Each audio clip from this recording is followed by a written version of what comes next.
knowing the information in the letter was false, knowing the laptop with Hunter Biden's information on it was true and accurate and being investigated by the Federal Bureau of Investigation for criminal purposes. 8 hours. 8 hours.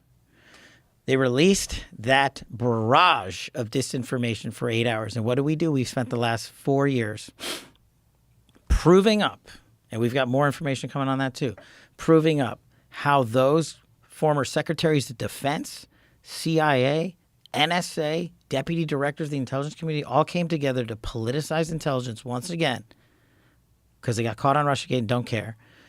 And they wanted President Biden to win so badly they were willing to lie to the American people. And they did it again. That is so insane. It's so hard to believe because it's so corrupt and coordinated. The fact that 51 people will be willing to do that. And they've doubled down on it. They keep doubling down on it. How are they doubling down? In what way? They've been asked in the years since. They've been like, hey, actually, do you remember the time where Hunter Biden got charged in 2 separate felony federal indictments? Right. In 2 different districts? And they're like, no, we stand by our... Like, the people that signed the letter have said, we stand by it. Guys like Clapper and Brennan and all these guys, Panetta. No. So they stand by the idea that that laptop was Russian disinformation. Yeah. And they know it's not. And these guys who rose to the highest ranks in government service won't come off that perch because the media will allow them to be propped up. Wow. And it's the same... Look, totally switching gears, but a similar disinformation tale. January 6th, right? I was chief of staff at DOD on January 6th.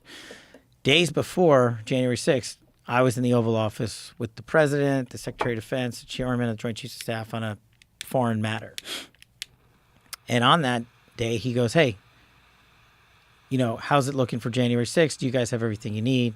And he goes, I'm going to authorize up to 10 to 20,000 National Guardsmen and women if you guys need them anywhere in the country.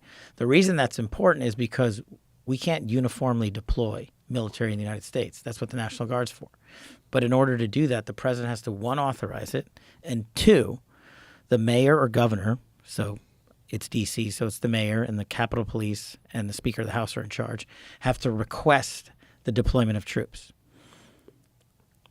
We went to them days before January 6th. We went to Bowser, we went to Pelosi. They said no in writing. We were excoriated for it. Your guys are lying. You didn't offer this up. If you had been there, this would have never happened.